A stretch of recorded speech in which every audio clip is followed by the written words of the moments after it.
Bismillah ar-Rahman ar-Rahim. Choices of blessings upon the chosen one, Muhammad sallallahu alaihi wasallam, his companions, his household, all those who have followed him, and all those who will follow in their footsteps and their guidance until the day of Yawm al-Qiyamah. Our honorable viewers, I would like to greet you with a greeting which is universal, a greeting which promotes peace, love and mercy, a greeting one day inshallah, if you and I live our lives correctly, we will be welcomed into paradise with this greeting. We acknowledge that there is no one to be worshipped but Allah subhanahu wa ta'ala, and we acknowledge that Muhammad sallallahu alaihi wasallam, his sunnah is like that ark of Nabi Nuh alayhi salam, that if we were to embark on it, we will be saved from the trials and tribulations in this life and the life hereafter.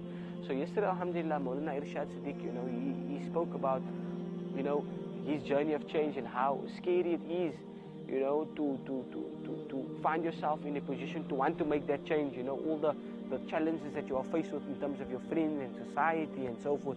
And alhamdulillah, being at the month of Ramadan, it's a perfect opportunity or a perfect month whereby you can actually inculcate certain habits within yourself so that you can actually pull yourself towards yourself, and that in turn you can become the best version of yourself. So I would just like to maybe just share maybe 2 tips on how you can make this Ramadan different to any other Ramadan. Now, many of us, we might maybe be in despair because why, it was the month of Rajab and then it was the month of Sha'ban, and they put a lot of emphasis on preparing for the month of Ramadan. But don't lose hope in the mercy of Allah subhanahu wa ta'ala. There is still time, you can still do some planning now, And the first thing that I want to give, the first tip that I want to give you is, just take a pen and a paper, write down at least maybe like 5 or 6 goals, that you want to achieve after this month of Ramadan, but there's a certain way that you need to write down your goals. You firstly, when you just say, I want to do this, I want to, it's just like want, and it sounds so negative, man. You need to write down your goals. You need to, while you're busy writing down your goals, you need to experience it. For example, if you want to finish the Quran in the month of Ramadan, you need to sit down and you need to write down, instead of just saying, I want to finish the Quran, write down, and as if you already say, like, maybe it feels so good reciting the entire Quran. Write it down as if you accomplish it already, and sit there and envision, close your eyes and just think about that feeling you get in your heart when you see the last page of the Quran. Just imagine that feeling you get when you just see the last page of the Quran. These are all your goals. You need to experience, you need to get that feeling. And once you have all your goals written down on one page, right?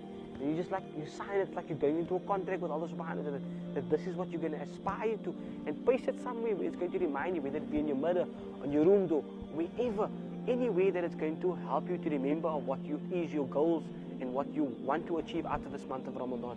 Then the second tip that I want to give you is du'as. Allah, du'as in this month, du'as are readily accepted.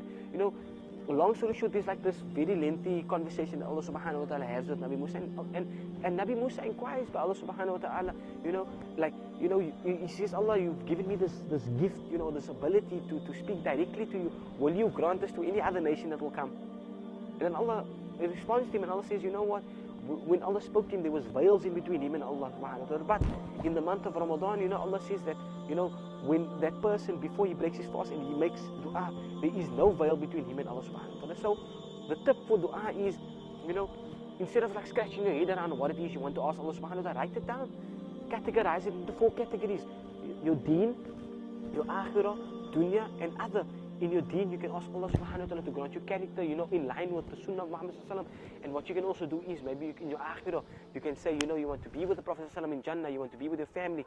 In other, it could be maybe you want to make dua for the sick or the needy or whatever.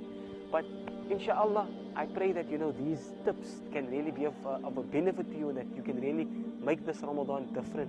Inshallah. Jazakallah khairan. And remember, it's Ramadan with a change.